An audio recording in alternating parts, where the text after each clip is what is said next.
Hey, what's up, everybody? Welcome to AEW Uncensored. You got the East-West Connect. I'm Bill over on the East. We got my boy Alan over on the West, Well, soon to be back on the East. But what's up, all brother? right. How you doing? Living life. I heard you're trying to keep it cool over there. 110, you It's said 105 105? here right now, so yeah, it's hot as Oh balls. my So I God. am trying to do this show without the air conditioning, and we'll see how it goes. So if you He made you job might out. get He made job out yeah, you midway. might get to see my legs at some point during this recording if I have to get up to put the AC back on. What's up, Eddie? Eddie's in the What's up, chat. Eddie? Thanks again for being here, brother. Um, Yeah, first let's start off real quick. Check us out.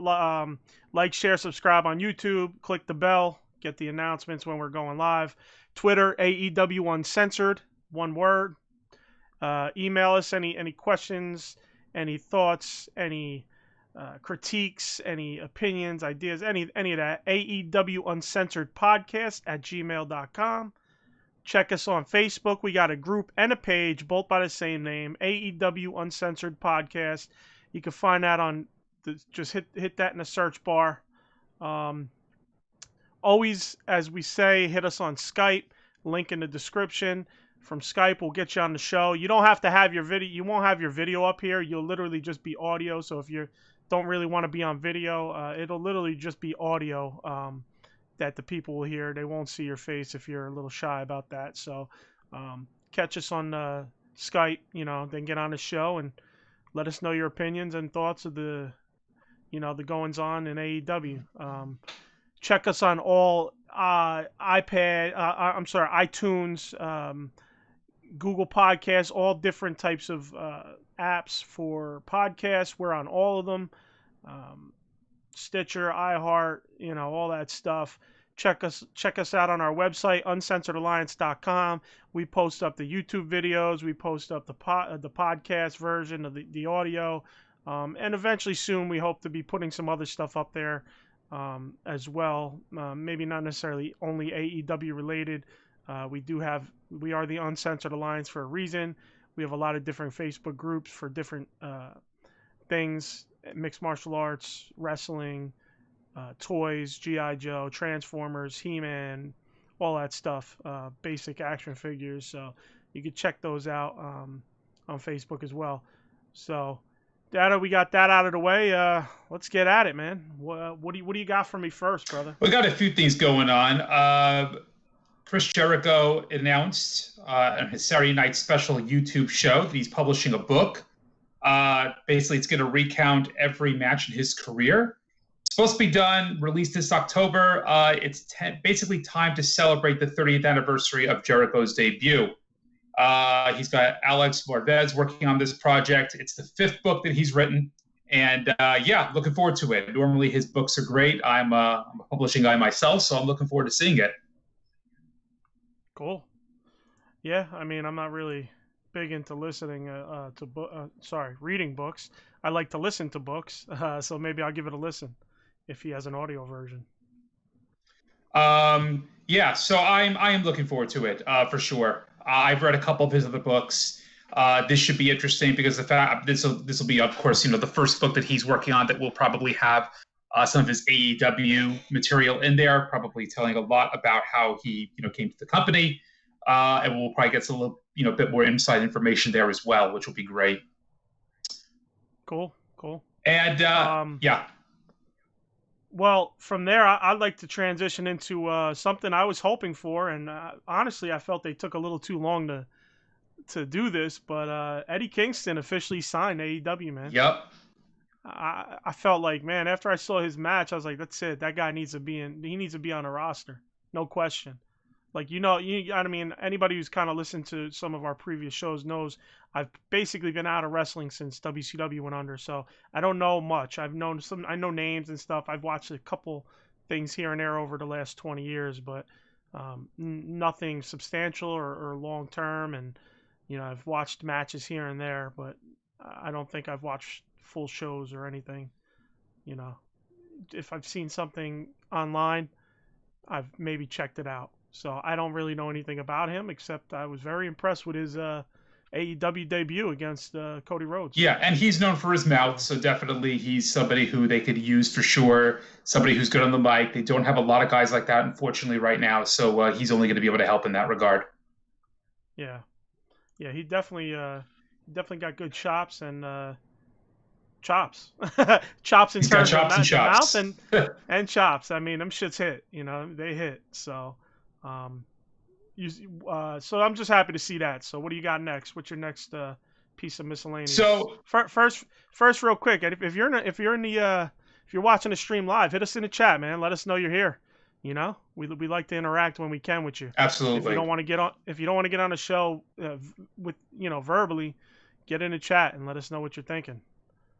So go ahead, man. I didn't mean to cut you off. No, it's cool. This kind of came out of nowhere. I was actually surprised to see this. Apparently, and this can be considered a spoiler, I guess. So for anybody who wants to be surprised watching Dynamite this coming Wednesday, quick spoiler warning. You know, spoiler warning. Spoiler warning. Maybe we'll have to get like a spoiler warning graphic to go with the flame. So we'll figure that out. Yeah, we need some kind of like some siren or some shit. Exactly. So basically, it sounds like Eric Bischoff is going to be making his AEW debut on Dynamite. Now, this is according to a Reddit user, Space Force One. He's going to be appearing essentially for the segment between Jericho and Orange Cassidy. AEW did already confirm that there was going to be a special guest moderator for that debate. So it sounds like it's going to be Bischoff, unless this is completely way off. There's no other details about what's planned for his future, if this is a one-off or if this is going to be something where he's just going to be on. I definitely didn't hear anything on 83 Weeks, though I know 83 Weeks, of course, runs a little bit behind. So I'm sure we're going to hear something soon in that regard. But I found this to be very surprising. I know obviously he's a free agent. He's known to kayfabe too, so I wouldn't take anything. I wouldn't expect anything to come out on 83 Weeks or anything else. Yeah. So. But it's exciting. I'm a fan of Bischoff. I think he's always been great. He's he didn't get enough time to really shine to do what he wanted to do backstage when he was in his last stint with WWE. He certainly is a better person to have on camera than necessarily just being in the back. So, there's no word on whether or not he's going to be doing anything creative with them. But if he's an on-screen character, I think that's something that can only be good for the company. Yeah, I wouldn't mind him being on there. That'd be interesting. I've always liked Bischoff. I'm a WCW guy, so I'm not too. I'm not gonna cry if he comes aboard. Yeah. So, I guess we can move on from that. That's basically pretty quick. Unless you got more on that. Not on that. There is one other piece that I had here, which I did also find surprising. So we knew that it was like a couple months ago, I think, we knew that Chris Statlander was going to be having ACL surgery. Oh, yes. And she finally just had it. And it is going to keep her out about 9 months, which is what I estimated when we first were talking about this. It was speculated it might be shorter, it might be longer, but it sounds like it's going to be 9 months. It is pretty surprising that it took this long. The only thing I could possibly think of is maybe because of COVID, that they were delaying, any elective surgery. This could have been considered elective surgery. They didn't want her to just go in there just yet. But yeah, surprisingly enough, it was just done. So you could tack on another couple months to her already being out. So definitely won't be involved in the new tag team tournament. I was a little surprised. I was a little surprised that she just got it done now. I'm getting messages from Michelle saying we're too loud and we need to get off her TV. Hey, Michelle, we're just glad you're watching, Michelle. So I was a little surprised that it's been like maybe 2 months. It's been 2 months. Yeah, it's pretty crazy. Like you said, the only thing I could think is COVID being a problem. Yeah, and depending on where you're located, there are certain states that are saying, yes, you can go ahead now and get elective surgery done again. I don't know where she is, actually, so I don't know if she's in. Probably back in New York. She might be, yeah. So yeah, we're not going to see her for another 9 months. So if anybody decides to conceive a child, by the time he or she is born, she'll be back. Yeah, Michelle just sent me a screen cap of her watching us on the TV, so we look good in 65-inch. I'll tell Oh, you fantastic! Good. that. I should have worn my Savage she shades. she wants to know where you're going with all those bins. She don't know you're coming back to the East Coast. Yeah, You're yeah. gonna be the beast of the East. I'm shipping a bunch of stuff back to New York. It's not going to be a permanent stay, at least not yet. It's just going to, at least for now, be through the end of the year. I'll be working from there basically for now. And then obviously we have to see what happens. If at the beginning of the year things are still all to shit out here, I might stay longer. So I've got to figure it out. But in the meantime, yeah, I figure ship some things back. We're gonna go from the East-West Connect to the Beast from the East, baby. Little Bam Bam style. Bye, Beast from the East. But all right, so yeah, we'll see. I mean, hopefully she ain't out a full year. That'd be crazy, but it is what it is. Yeah. Word on the street is that Cardona's on a five appearance deal. I don't know. You know, I mean, I feel they've done this before where they've given during this time frame actually with Corona, COVID, whatever you want to call it. I feel like that's something they've done with some people, and they hopefully after five appearances will decide to sign him. I know I haven't been clamoring for him to join AEW, but I mean, at this point it can't hurt, For sure. He knows how to get over, so I mean, I do like his podcast. Yeah. Yeah, and we'll see. I honestly, I do like his podcast. I do like a lot of the old stuff that he did. I honestly did find him a bit tiring on camera, just in terms of he just had the same go-to gimmick. So hopefully he can expand beyond that and do something completely different. Because yeah, I mean, I think the last thing we need at the moment right now on this show is more silly. I think we do need a little bit more serious. So yeah, hopefully he can contribute to that. Yeah, I'm hoping so.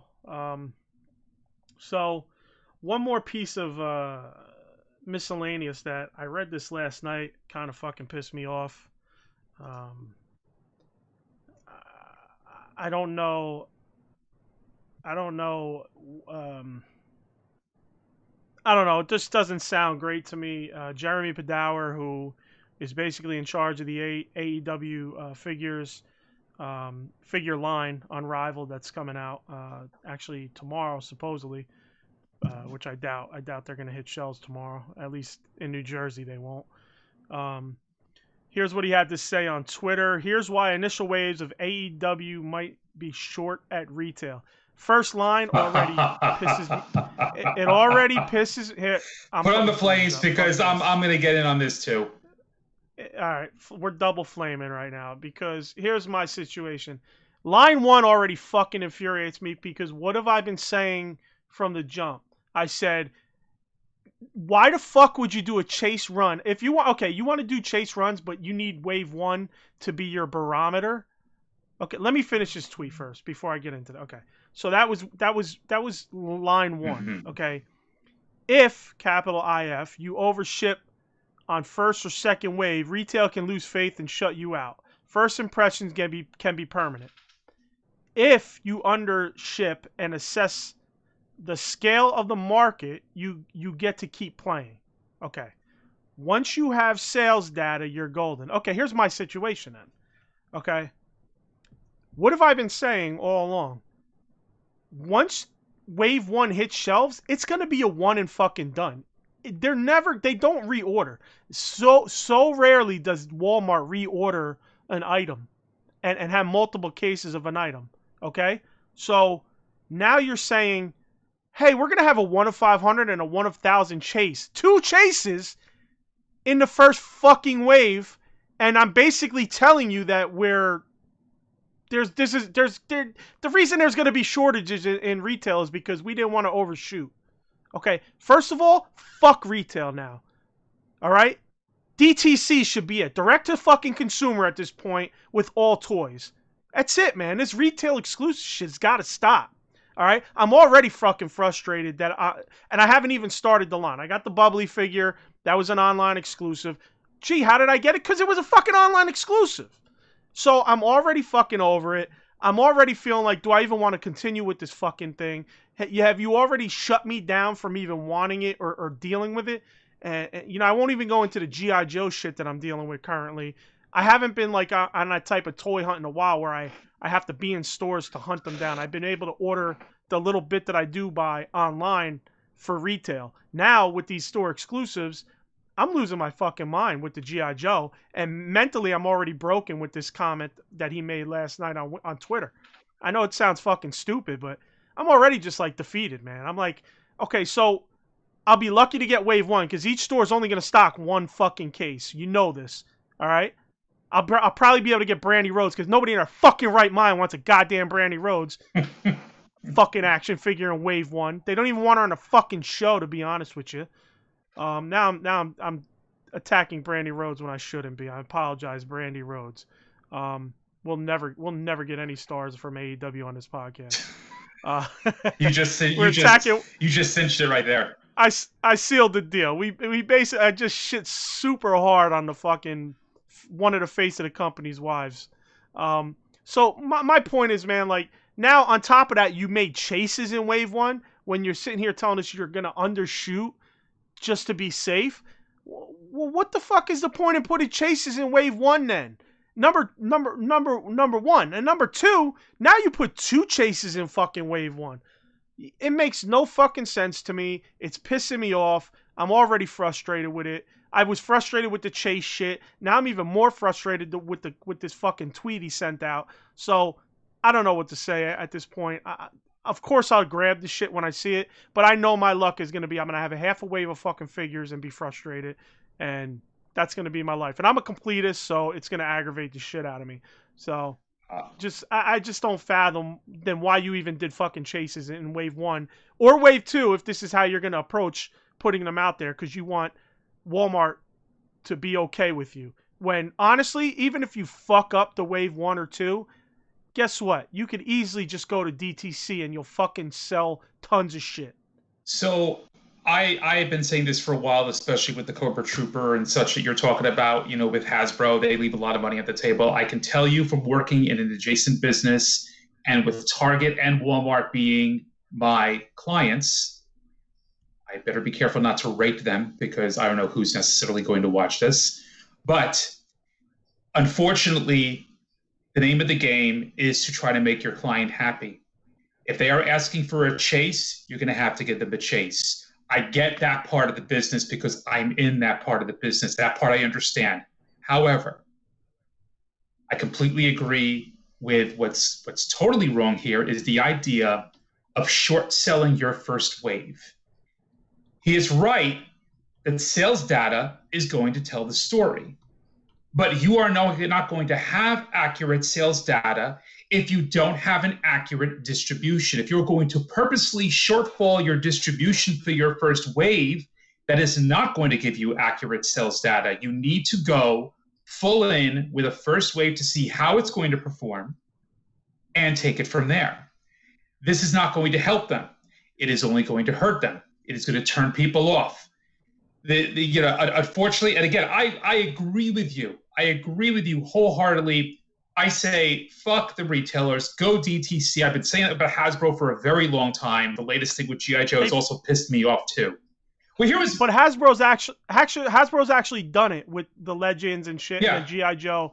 Granted, they do have retailer exclusives, which is this whole Target shit we're dealing with right now with G.I. Joe. Exactly. But yeah, go ahead. I didn't mean to cut you off. Well, I mean, the thing of it is that they can be more. So here's how it works. Walmart and Target are going to them and saying, we want an exclusive, right? They're not specifically going to say, though, we want an exclusive that's one out of however many, and it's this specific character, blah, blah, blah. They simply want an exclusive. So it's on him. My thing is, it's on him how he needs to do it. Exactly.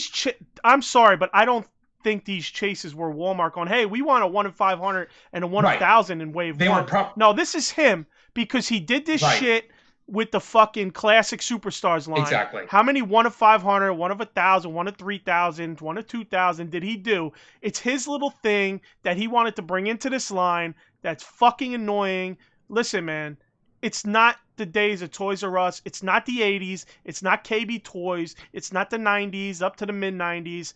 This is the new world of toys. They fucking do a new set. The new toy set in the aisles will be patchwork. One case will go out of Legends. Legends sell out. That peg will stay empty for the next 6 fucking months. Then they'll put out the next wave of AEW.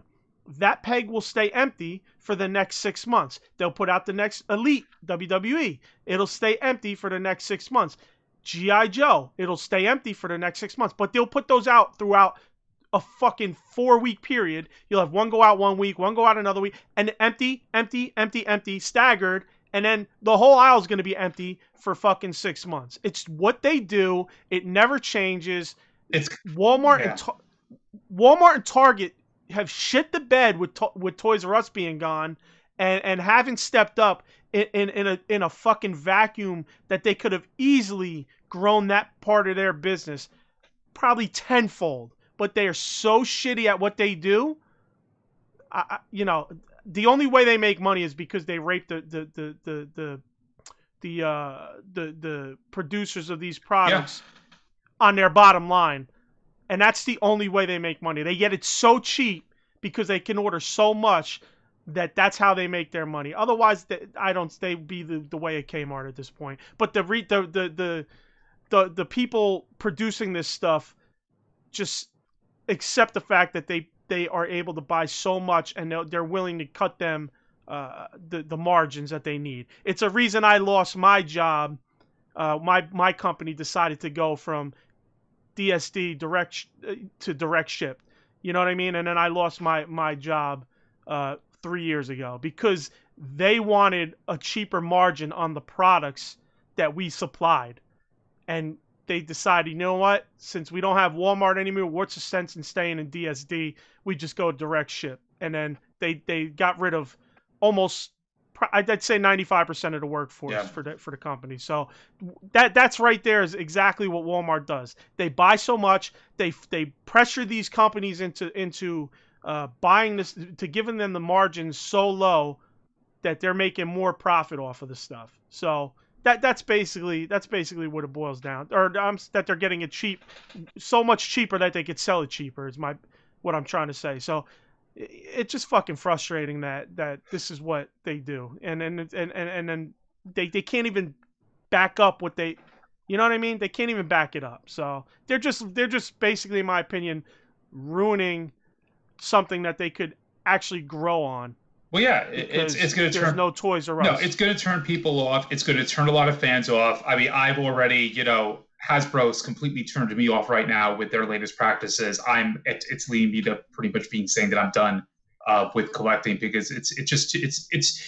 I get what they're doing. I get that they need to work with these retailers to survive, but they're getting too cute with it. You don't. Well, you don't anymore. The companies themselves do if they want to make specific additional revenue. Again, I'm saying that from what I do, but they don't have to be so cute with it. They don't. They could simply say, fine, here, we'll give you an exclusive. They don't have to be this cute with it that they're trying to be. And then the distribution part is the part that I don't get. There shouldn't be, if you're doing a first wave of anything, you don't underproduce it. If you underproduce it, you're not going to get accurate sales data.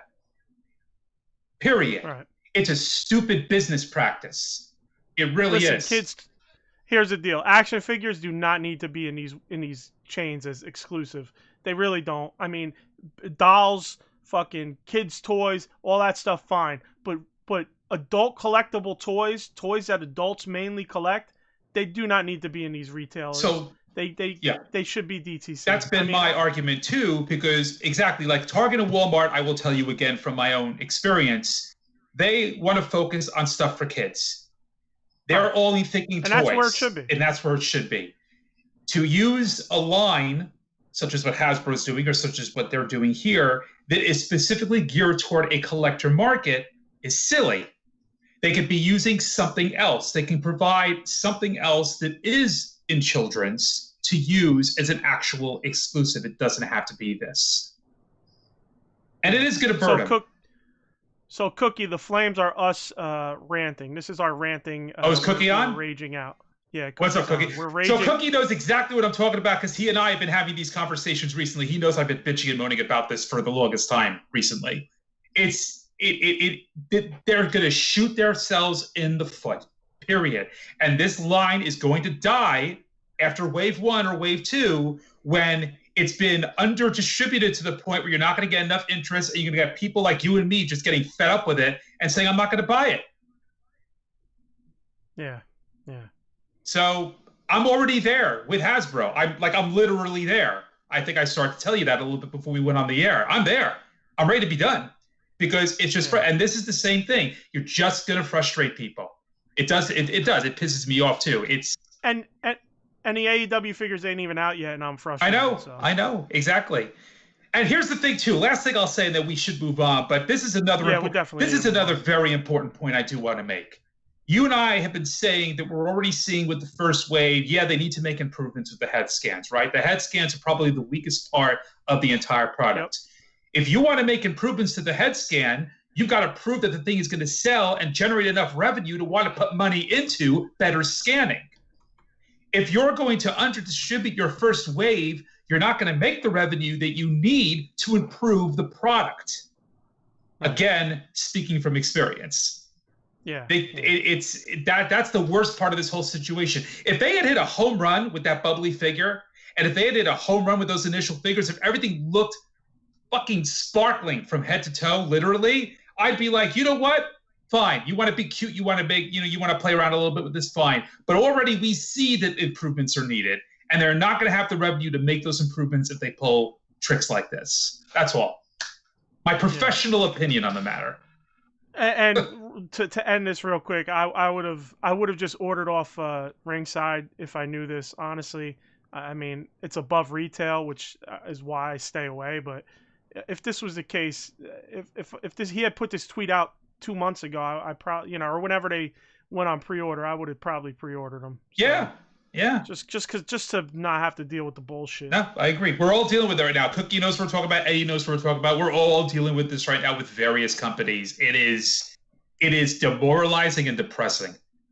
All right. Before we alienate everybody that we would want to have pop on this podcast, including Brandy Rhodes. Sorry, Brandy. We're gonna take these flames down a little bit. All right, so let's get into the shows. We'll start with Dark. We got FTR versus Cutler and Avalon, who are now AKA the Initiative. They didn't like my suggestion on Twitter, I guess, or they didn't even read it, of Roll and Scroll Connection or Roll and Scroll Express, which I thought is way better than the Initiative. It's all my opinion. The Dark Order, the Initiative, the Elite. Can we get something more creative? It is. I'm not good with it. I'm good with Cutler and Avalon. No, I'm good with Cutler and Avalon. Or just Cutler and Avalon. You know fine. But I honestly can't keep track of who everybody is anymore. Everything's the this, the that, the who, the the. I can't keep track anymore.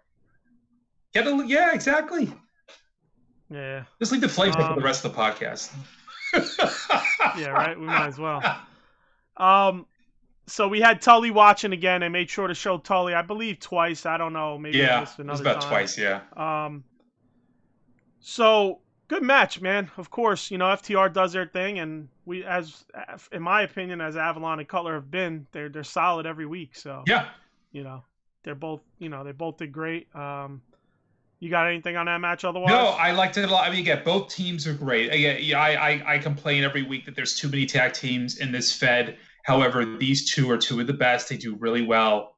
I thought it was one of the best matches on the night. So yeah, absolutely good stuff. Yeah. So real quick, I just say Janella and Kiss versus Nakazawa and Pineapple Pete. Fucking disaster. That's it. That's all my notes. It was a disaster. You know what, man? And I'm sorry. I don't want to generate any bad will or anything. It has nothing to do with whatever anybody will think this has to do with. I don't think Sonny Kiss is a great performer. I just don't.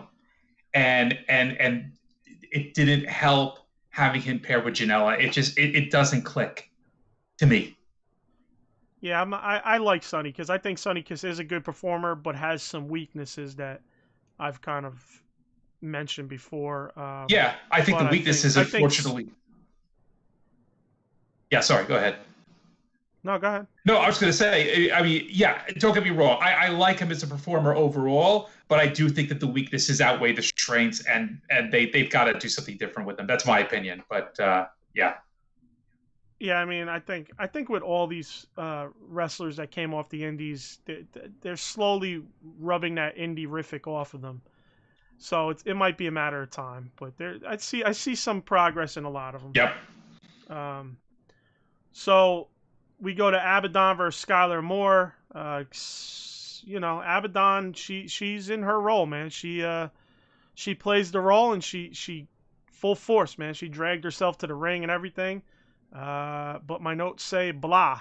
That was it. It wasn't an impressive match at all. No, I mean, yeah. The entrance was more impressive than the match. You took the words out of my mouth. I was about to say that yeah, Abaddon is something where, right, the entrance is fantastic. Abaddon is essentially Asuka on zombie steroids. She is great in what she does, but it's not there yet as far as a ring performer goes. And again, this goes back to what we were saying, is that, this entire division has a lot of improvements that they need to do, and yet here we are having a tag team tournament with them. But let's do what are you gonna do? Team tournament. Yeah. Sean Spears has his promo. Very good, man. Very solid promo. It's really all I could say. I enjoyed it. I thought it was it told a good story, and he told it well. So yeah, Spears is great. Yeah. I like to see where he's going. I think they got bigger things for him planned. It's just a matter of time, and we'll see. Yeah. You have anything else? Because I'm going to go to Sammy versus Fuego del Sol. I'm looking through my notes here as well. Yeah, I would say. I mean, I did enjoy the Wardlow versus Solo. Yeah, if that's what you wanted to discuss. No, I didn't. No, Sammy. Oh, the Sammy. Okay. Fuego. Yeah. All right, because I was going to say I did enjoy the Wardlow versus Solo match. I don't even remember that. I must have fast forwarded. I like Wardlow. Not because I dislike Wardlow. I think the guy's fucking amazing. I just think I knew what was going to happen. When you got a match like that, it's not even worth watching. Oh yeah, it was a total squash, but it was still cool. It's nice to see Wardlow in the ring. I think that there's a lot of good things that are continuing to come from him. Yeah. So all right. So we get Sammy versus Fuego del Sol. I felt this match was just a showcase for Sammy's persona. That's what I felt this match was. There was a lot of Sammy persona and Sammy's gimmick, and he gimmicked it up. The cocky, arrogant heel. He did an amazing job at it. He really shined. I loved it. Yeah. That's all I really could say. And I think it's important to note that I think he needed this because he was off TV for, what was it, a month? Yeah. You want to make sure that if you're going to get back into the public eye, you really reestablish yourself and your character. And I think this match served to do that for him. So yes, I think it was important. An important showcase is the best way to put it. For sure. Then I got the main event here. I think that might have been right after the Sammy match. SCU versus Ortiz and Santana and Ortiz versus Private Party. Mark Quinn got rid of that shirt, so he looked way better with his gear. Yeah. Cassidy still needs a little work. But the match was solid, man. You know me, I hate all these fucking 10, 20 guys in the ring. Yep. So, but this worked. It was well wrestled for the most part. I love the ending. The fake illegal handing him the illegal. I think it was Cassidy the illegal object. Yep. Showing the ref. The ref turns around, starts fucking getting rid of the object. Boom. Ortiz kicks him in the fucking balls and rolls up for the pin. And finally, Santana and Ortiz win something. Yeah. About time, and they deserve it. And yeah, it was a very good. It was like an old school finish, something that you would see like a dirty heel old school finish. So yeah, I did like that quite a bit. Loved it.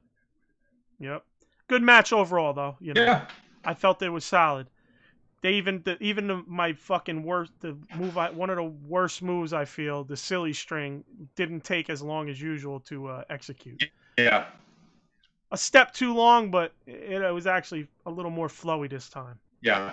So, You got anything else on Dark, or is that it? No, that's I agree with you. You know, I also am not a fan of these multi-tag matches, and we're going to get into that a little bit further later. But this was well done, and yeah, I did like how the finish worked, and overall was very enjoyable. So once again, we run into this ironic thing with me is that for my two favorite matches on Dark were tag matches. So irony of ironies. Yeah. Okay, so we'll jump right into Dynamite with the idea of too many people. Oh my God. So, and we'll talk about next week. So, right after we talk about the first match, 5 versus 5. What do we say? This is going to be a fucking clusterfuck, and it was a clusterfuck. It's too many people. The first 5 minutes was just stupid dives by everybody, and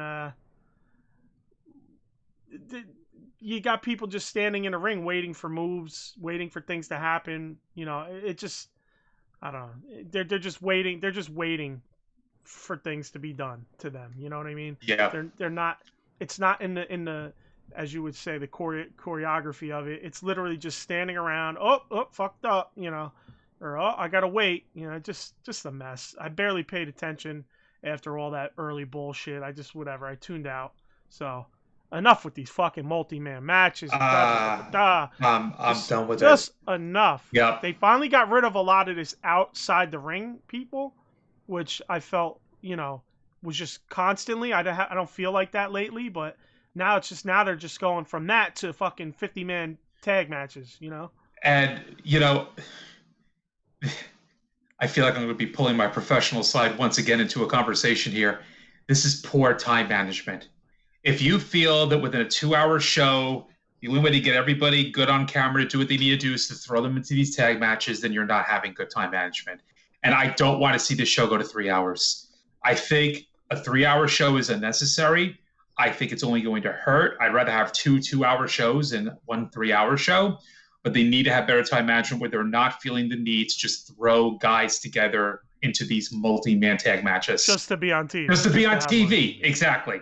This is what they're doing. This is what Raw did that made them go off the rails. Just throwing people on TV. Let's get as many people in there as possible. It doesn't work. And it's a shame because you look at this on paper and that's quite the star-studded 10-man tag. I'm not a big Luchasaurus fan. Outside of that, almost everybody else here, it's like this is a star-studded match on paper. But it just doesn't work to have these many people in one match. It's too much. Yeah, the camera work sucked too. They had the hard side cam, and Santana and Ortiz were outside working Trent, and the hard side camera's face is just basically in the middle of the ring when, okay, that's where the camera faces, but now you're getting half of the people doing the work on the floor in the shot. You're not even getting the full shot of them working Trent over, which they are the focus of the action at that moment. Yep. Another missed shot with the cameraman. It's been a lot less lately, but I say the last 2 weeks they've had a couple fucking fucked up blunders with the camera. If you're going to insist on having these multi-man matches, then you better get your camera crew on point to know how to film it. If you're going to insist going this direction, got to get that done. Right. That should have been a floor camera situation right there, Absolutely. Right up front. It shouldn't have been a hard camera far shot. It just makes no sense. Absolutely. So during this match, Matt Hardy ends up coming out and distracting Sammy, which causes them to lose. So you got Matt Hardy and Sammy picking back up from previously when before Sammy was gone for the month. We should say something on a side note here with Matt Hardy. So Matt Hardy has stated he's going to drop all of his gimmicks and just be Matt Hardy. Yeah. Matt Hardy, playing Matt Hardy, is dull as fuck. No, man, he's Matthew Hardy. Oh, so yes, he's Matthew Hardy.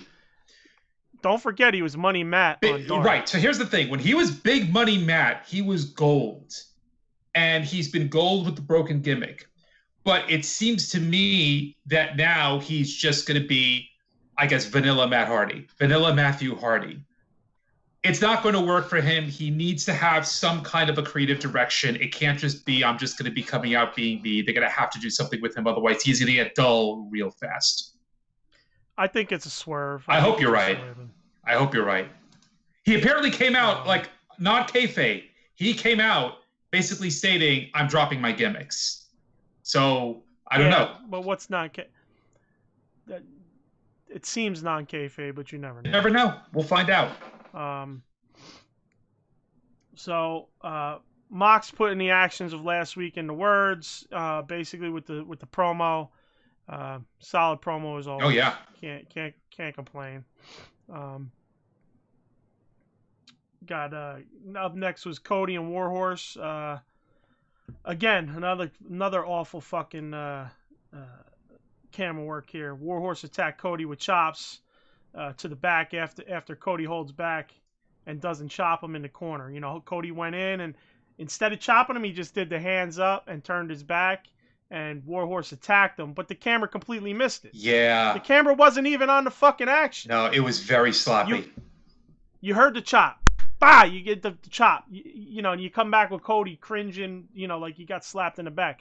Come on, man. You can't miss these fucking things. Whatever. Good match overall. Yeah, I like Warhorse. I'm digging the Zartan face paint. You know, he's he looks good. Master of disguise. That's right. AKA baby warrior. That's right.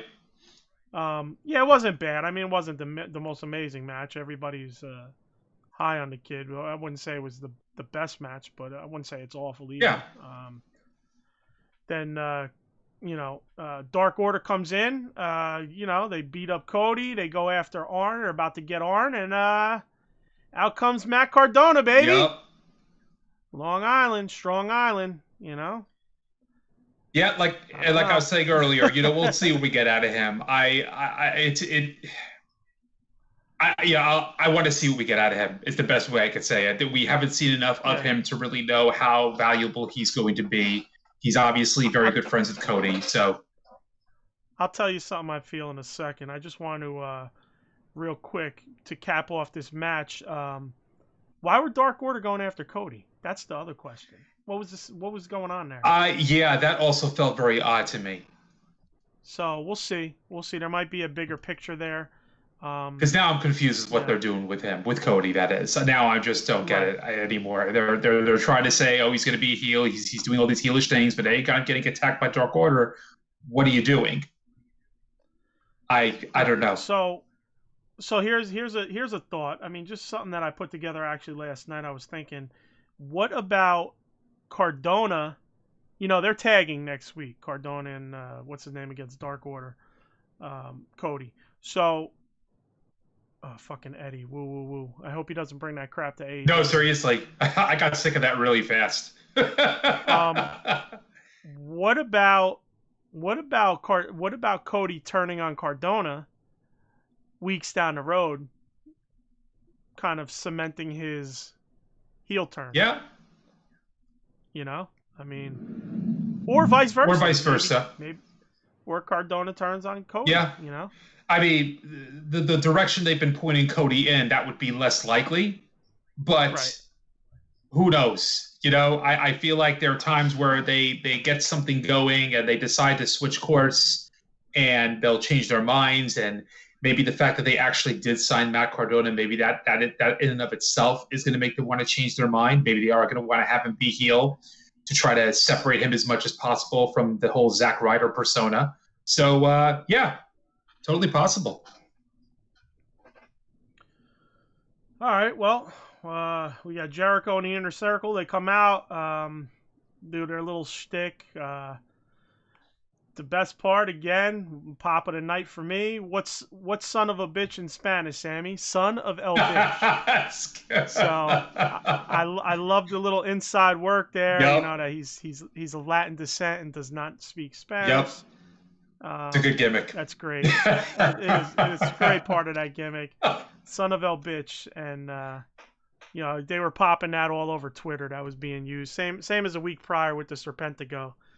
Serpentico had a picture with his wife or girlfriend, and she's a wrestler for AEW. And she said, wait, does that say, he posted, is that me or Sammy with her, you know? So I thought that was funny. I'm a week behind on that It one. would have been a bit funnier if he said "son of El Bicho" or something like that. He added that extra vowel at the end.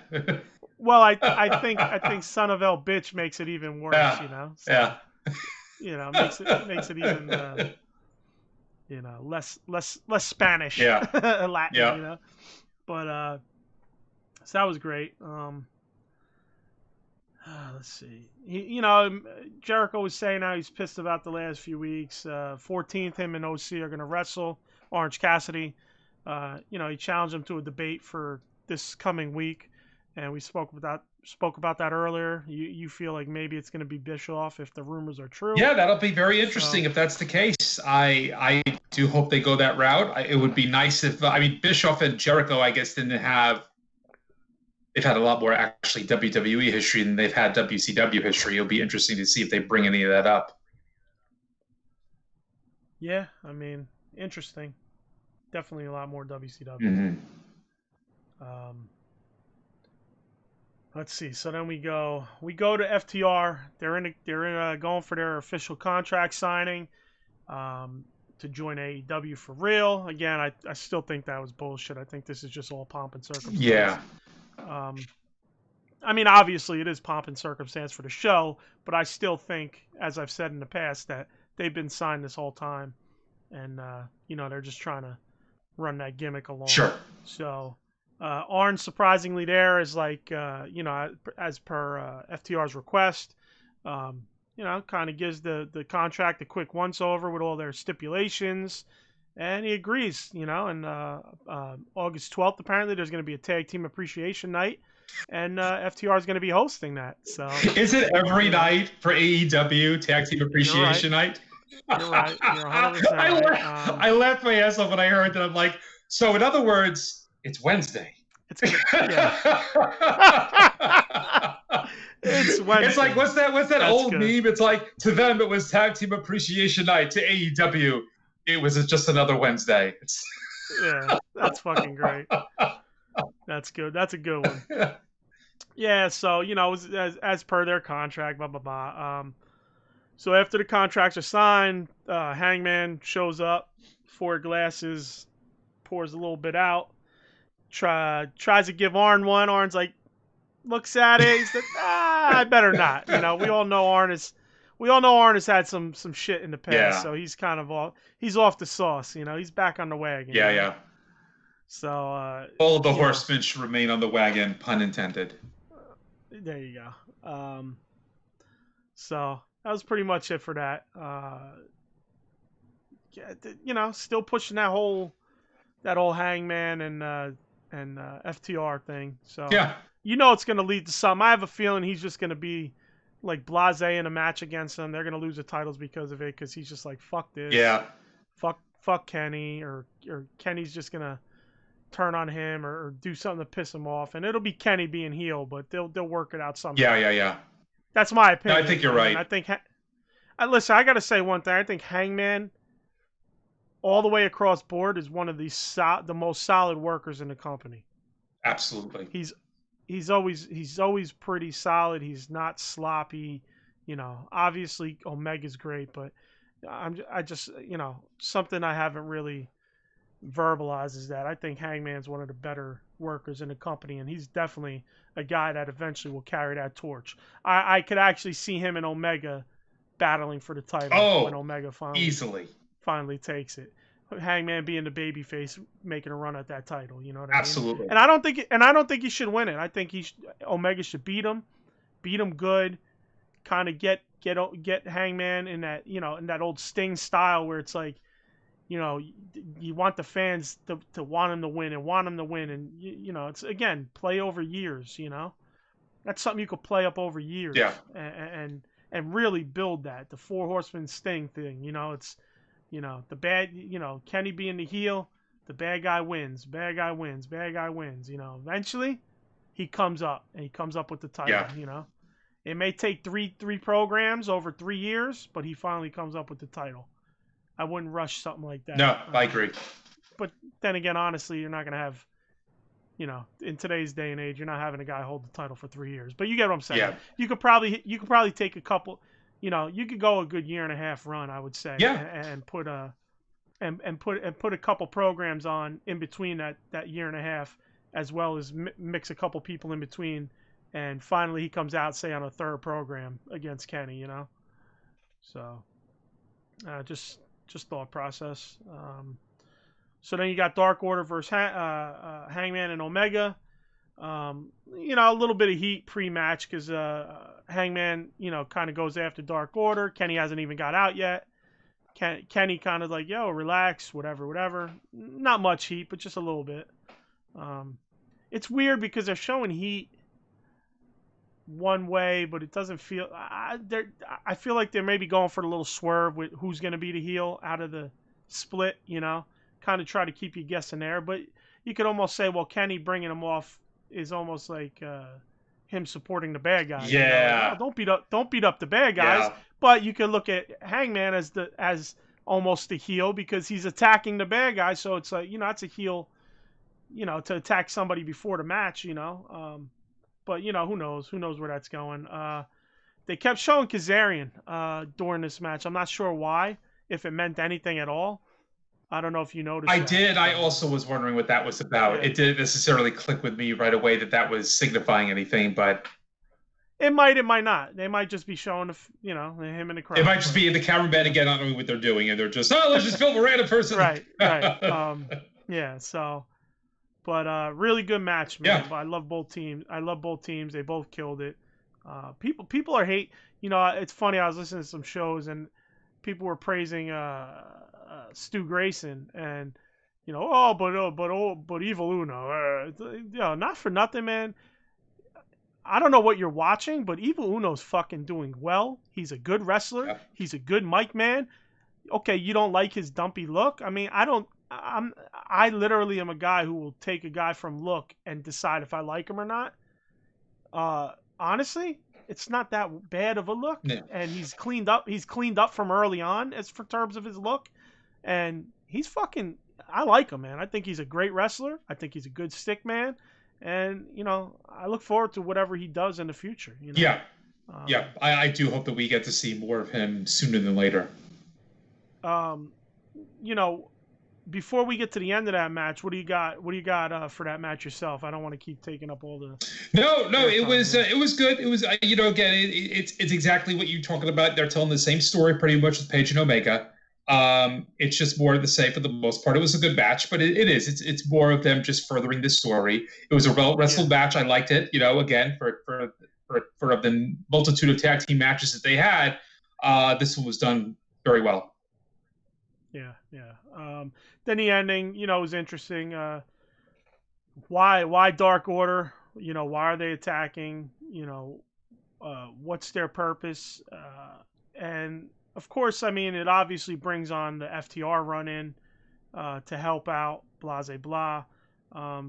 But it's maybe they're just going to keep using that to put the wedge in between Kenny and Hangman. Yeah, I think that's what their purpose is here. I mean, unfortunately, I was just going to say, I think we're seeing a lot of FTR now.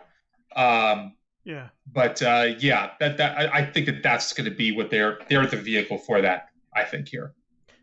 And it works for me using Dark Order because Dark Order. The reality with Dark Order is they don't have to have a specific. A specific storyline, you know what I mean? They can have that. They can have this storyline. They could have the other storyline from what match did they come out on? Sorry, I got my notes here. What was that match they joined? Cody when they attacked. Oh, Cody. Yes. So they could kind of be in many different storylines, and used to further many different storylines as needed. So, I'm just curious if they stay as a role in that or not. So we'll see. We'll see as it comes. So then we get Britt doing her thing again. Great fucking work as always. I mean, for somebody like me who shit on her from day one, I mean, the persona and the mic work is really making me a fan of hers. Obviously, I don't think the ring work is going to be there. But I think eventually it will be, and that will be something to look forward to when she really comes into her own with the ring work. So yeah, it's a shame she got hurt because of the fact that her mic skills have completely improved in leaps and bounds, and it's unfortunate that she is going to be behind on the actual ring work itself. But again, yeah, the way she talks is going to hopefully eclipse that for the most part until she does get rid of the rust when she can come back in. Yeah, I agree. So we move over to Shida versus Diamante.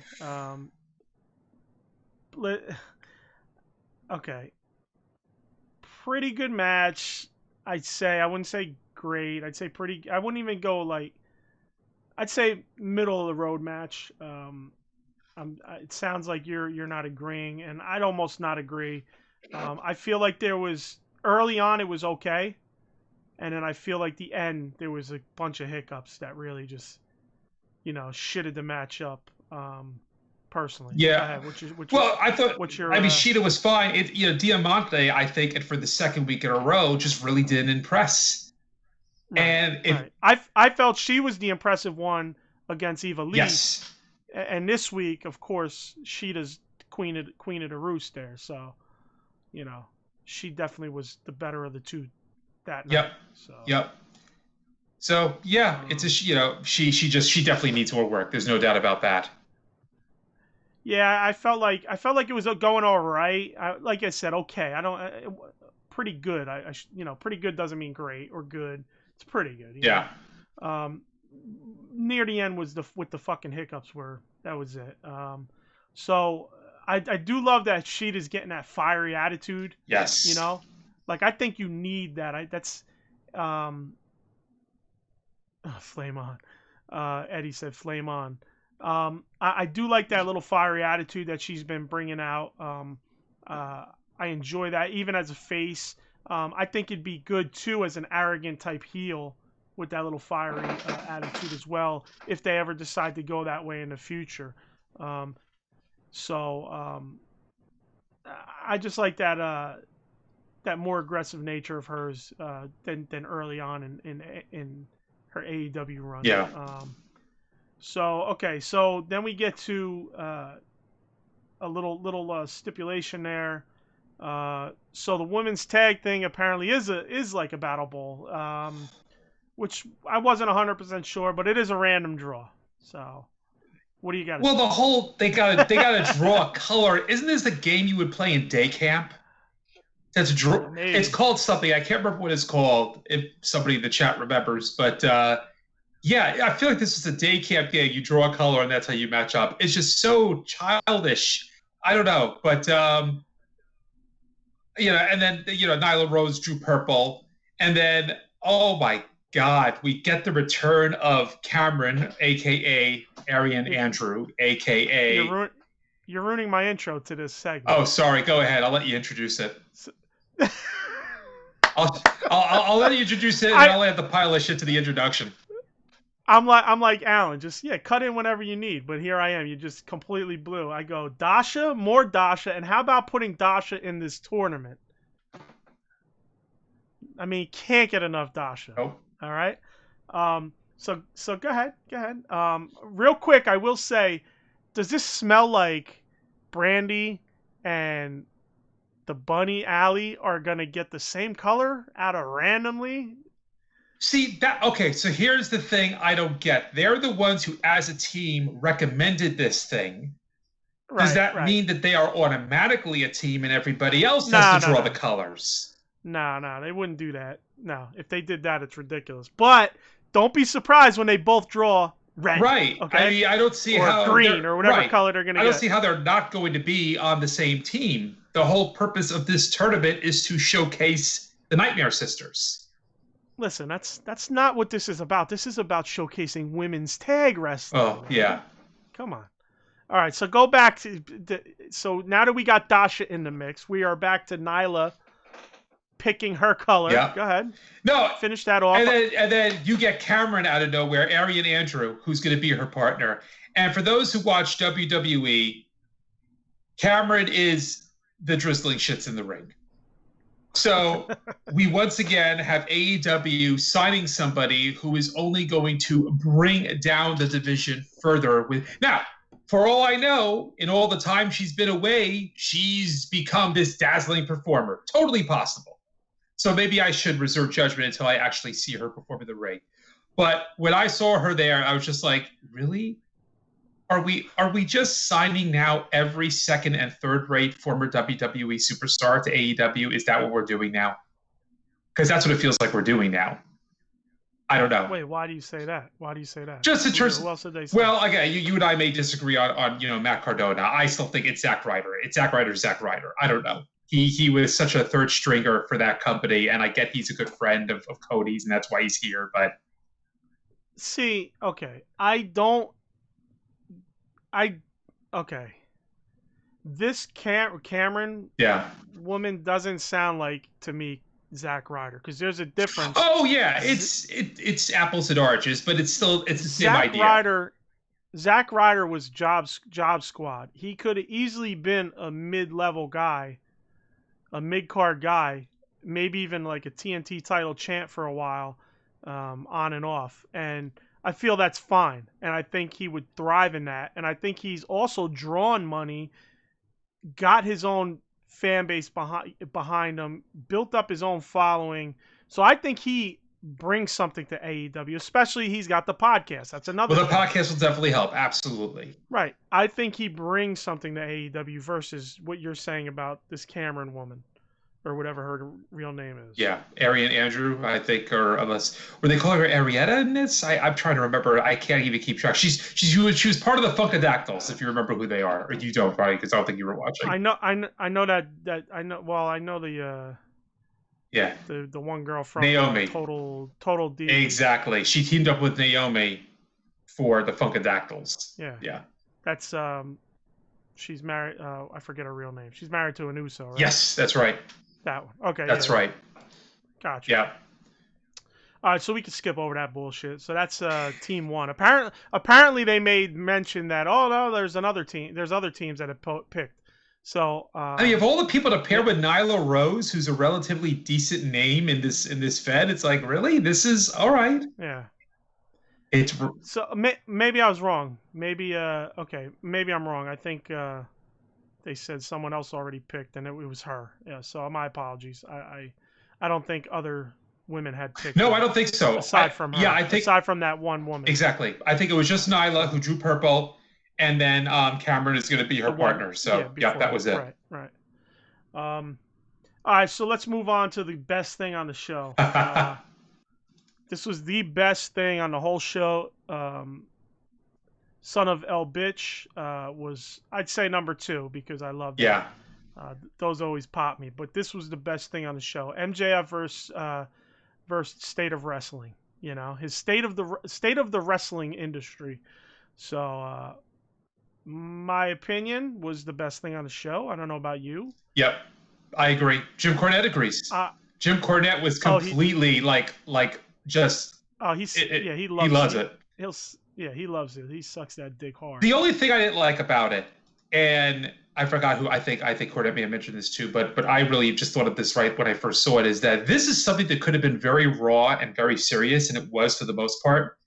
The fact that they had it though at a podium, it almost felt like he was like a candidate seeking election, and he's giving the state of whatever. I kind of feel like if they had eliminated that, just had him go in the ring with a mic and just go at it, it would have felt more raw than it could have. But it was still very, very good.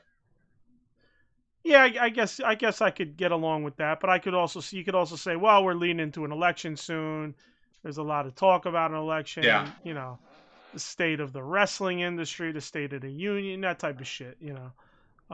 So either way, you know, you're right. I would have been a nice raw interview, promo, I should say. I do love how he called out play wrestlers and shit. Yes. And the flippy shit. And, then he gets to the point and he calls out Mox and says he wants a title shot at All Out. Yeah, that was great. And that was a great way to do it. He really does need that shot. This should have been happening for a while. It's good that they finally elevated him to do it. And this is a very good vehicle for him to get there. So, yeah. Yeah. So it looks like that's, I mean, I'm going to assume that's the way they're going to go. However, they might just keep fucking pushing, and use that not MJF not getting it to further MJF's story. So we'll see.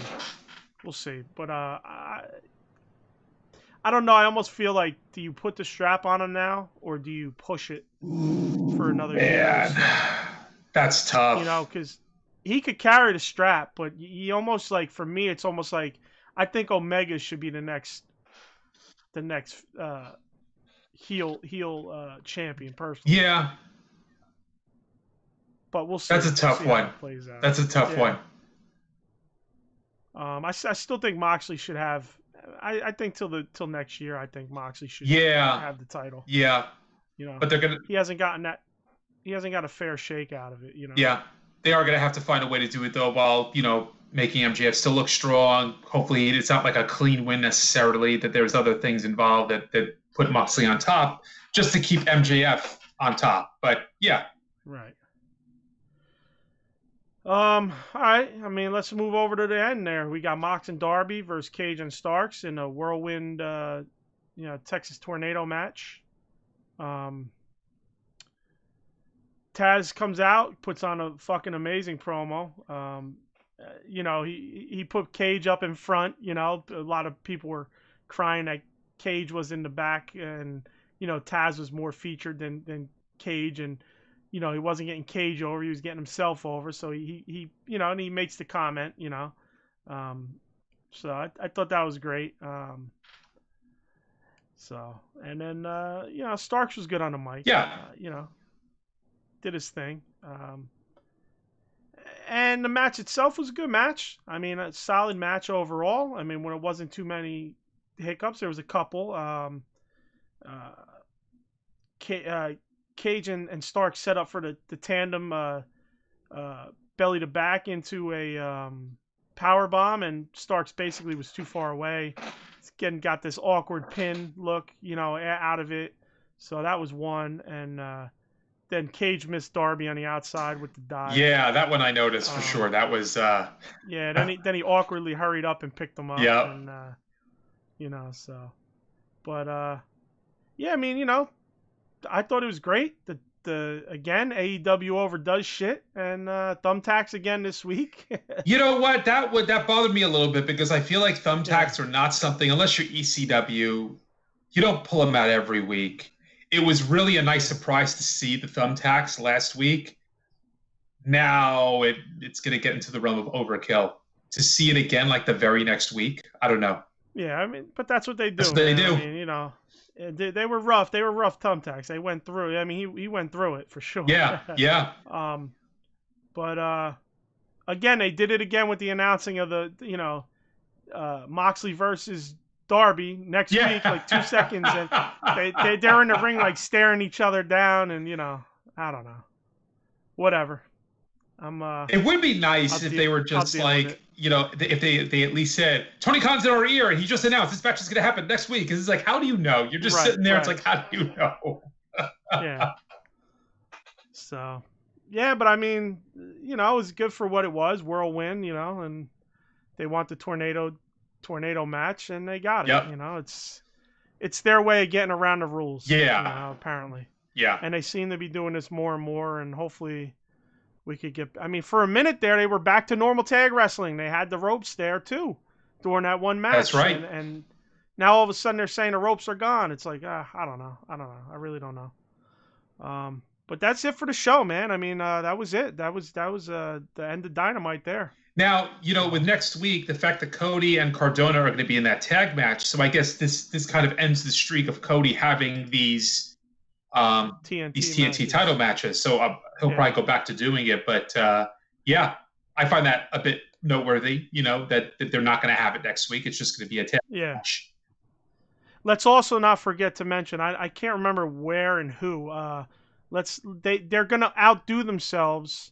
Oh, that's who it is. Okay. It's a 12-man tag match instead of 10-man tag match. So it's going to be the Elite and FTR versus Dark Order in a 12-man match, as if you couldn't get shitty enough and messy enough.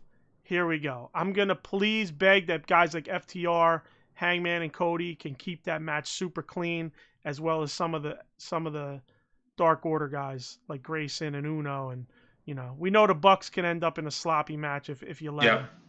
So, I'm waiting for the point where a few weeks from now, we eventually get to this special 2-hour special. It's AEW Dynamite. 40-man tag title. 40-man tag title. It's one match. It's one match. Yeah. Bell to bell. It's a 2-hour match. 2-hour 40-man tag match. That's it. That's what's going to happen. 4 or 5 weeks from now. Yeah, I'm really, man, the more they say more the merrier. Not for me in wrestling. That's for fucking sure. And AEW sure loves more. A little too much more. I did have one other note, and it's partly a question as well. Yeah, go ahead, hit it. So something that I haven't focused on enough, and I should because I enjoy rankings, is that, we do have the rankings making a difference here. Mm-hmm. If I'm not mistaken, and I forgot where I took my note on this, I believe Darby is number 5 in the rankings. So why is he next in line for the title? Here's my thing about people sucking off this rankings thing and holding AEW to the fire about rankings and they said it's gonna mean something. Stop being a fucking mark. No offense, Alan. Are you calling me a mark? No, I'm kidding. You're a goddamn mark, Alan. No, I'm not pissed about it. It was a no. This goes observation. This goes out to everybody out there. Stop being a fucking mark. Oh well, AEW said this. Bro, wait till the segment. Wait till I get unlazy and start doing the segment I want to do about wrestling fans. Oh, it's going to be fun. But listen, man, stop being a goddamn mark. Who gives a flying fuck? Okay, they have 4 pay-per-views a year, okay? Let's break that down. Who the fuck else is the champ going to wrestle? Is he always going to wrestle number 2? No. I agree. No. I agree. No. Which is why I think they kind of... I'm about to fucking put flames on in a second. You almost set it off. Put him up. I feel like no, I agree with you. What I feel that they've done, however, is that they've unfortunately backed themselves into a corner with it. You're right. Logistically, it's never going to work. It's never going to work to say this exact person at the number 2 ranking has to be the next person to fight for the title. First of all, it's never going to work for a storyline perspective. If you've got a grudge match as part of a title, it's never going to work. But in being as unique as they have been with having this ranking system, they have kind of backed themselves into the corner with it, is my only point. Listen, let me tell you one thing. Listen, I'm going off my memory from childhood, but WCW always had a top 10 in the early 90s. Did they really? There was an actual ranking? Oh, yeah. They always had a top 10 in the early mid-90s that were... I wouldn't say all early 90s. I think it was like more 92, 93 era, somewhere around there. Okay. I can't remember how long it lasted. But it was like, it might have been even as early as 90. I got to be honest, it's my memory sucks. So I'm just trying to go off of that. I would say more 92 era. They had a top 10 ranking. I mean, I don't recall that every single time. Well, you know what? Let me. Okay, I can't say this because I'm not 1,000% sure, but I don't think that every time the champ wrestled, he was wrestling this number 2 guy. Right. You get what I'm saying? Well, that's the thing. You really can't. But I mean, you. But yeah. right. But let's be realistic. Or I'm sorry, the number 1 guy because the champ is not included. So, but let's be realistic about wrestling back in the day. You barely saw the champ on TV. Exactly. Right? That's true. He popped up every couple months or every month or whatever and did a little promo. He never really wrestled. He always wrestled on big cards and house shows. So it was a little different back then. But, I mean, you could also say that now. Okay, so now you're getting the champ fucking week to week and you expect that the champ's going to wrestle number 1 or number 2 every single week. It's not fucking feasible. It's not. And it's not feasible from a storyline perspective more than anything else because then you're forced to pigeonhole yourself that, okay, well, oh my God, this guy's number 1. We've got to get him into a feud with the champ to make it worth it that he's number 1. That's what my point is. The ranking thing is a fantastic idea if this were a real, actual sport where that was taking place. Because it is storyline based, it doesn't work so much. Well, let me tell you one thing. The champ doesn't always fight number 1 in the UFC. So this is real Good point. shit. That's based in reality. Yeah. Real motherfuckers getting slapped in the mouth, getting kicked in their face, arm barred, all that shit. All right? They're not always fighting. They're fighting like the number 3 guy, the number 4 guy, sometimes even the number 6 guy. All right? It's all on what the owners want. Right. You know, and what they come up with. So here's my thing to all you marks out there, you crybaby fucking marks. Deal with it. It's fucking life. Yeah, you too. It's fucking life. And I'm a mark too, so get over it. I get it. I'm a mark too. You know, I'm doing all mark shit on this whole program. I cry about this, I cry about that. But that's one thing that annoys me the most. I mean, you could cry about certain things, and for me, I feel like it's more of a critique and crying about it to get it heard, to like fix the bullshit. But you guys are like going after stuff that makes no fucking sense to go after, because if you stop and think fucking logically about it, how I just broke it down is facts. It's reality. You have the champ on TV every fucking week. He's not going to constantly fight number 1. It's reality. You know when he's going to fight number 1? On the fucking pay-per-view. There you go.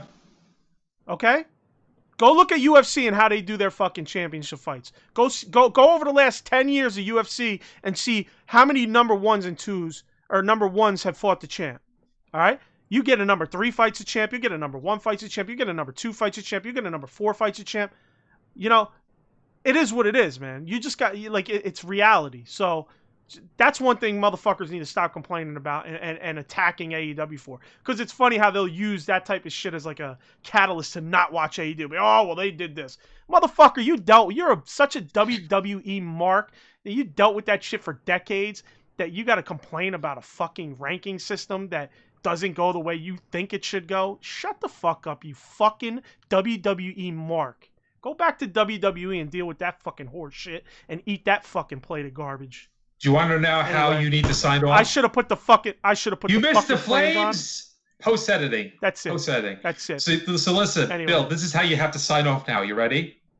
You got to say good night, you marks that a life that don't know a work when you work a work and work yourself into a shoot. You fucking marks. You want to know who said that? I don't know, but I think I just worked myself into a work of a mark of a work of a mark. Mark's work. That was quoted Hulk Hogan. Holy shit! I couldn't even repeat it, bro. That was a tongue twister, man. It's Hulk Hogan. The original quote was, "Good night, Hulkamaniacs and jabroni marks about a life that don't know it's a work when you work a work and work yourself into a shoot, marks." You got me there. I have to dissect that, man. I can't. My brain doesn't work. He said it on October 16th, 2011. No, I didn't memorize that. I looked it up while you were talking because I was like, this would be a great way for Bill to sign off, is with a quote from his most hated wrestler.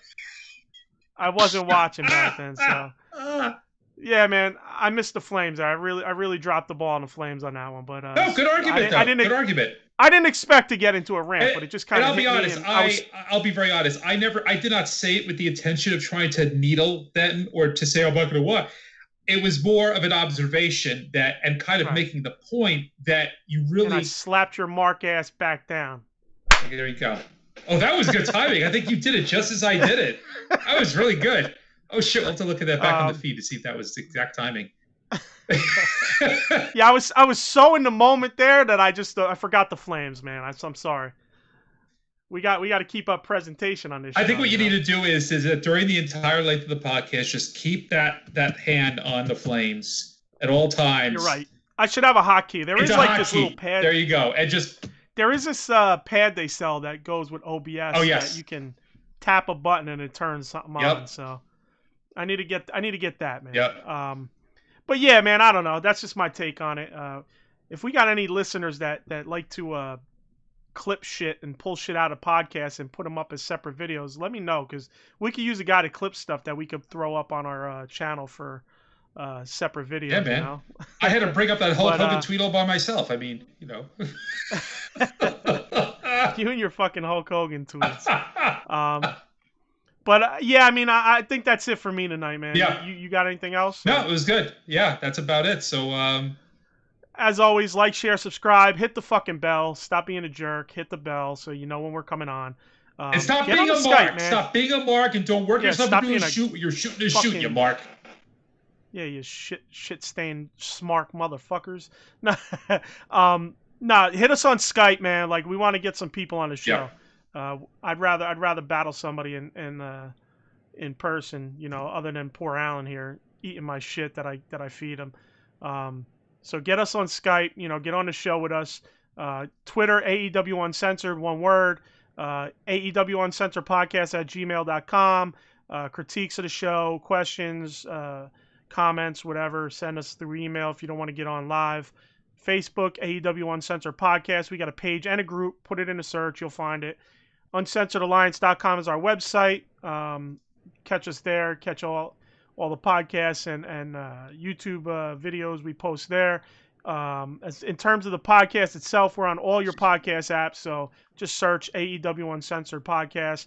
We should pop up. We don't do too bad in the rankings, surprisingly. I'm pretty pumped up about that. Love the support from everybody that listens. Thank you all, everybody who listens. You guys are fucking awesome. You really pump me up when we get up there on the charts. You know, really makes me feel good to see that we're actually doing something that people are checking out. So, Google Podcasts, iTunes, Deezer, Stitcher, iHeart. Yeah, catch us on all that shit. And a special thanks to Eddie and Cookie for appearing in the chat today. And Eddie, our apologies to Michelle for all the ranting, cursing, and yelling that just took place. So on your TV. With your kids running around the house. Yeah, shout out to you, Eddie. Thank you. And Michelle. Bye, Michelle. Yeah, time to go to Manahawkin. Inside reference. All right. So that's it for today, everybody. Thank you again, and we'll talk to you later. Peace. Peace out. Peace.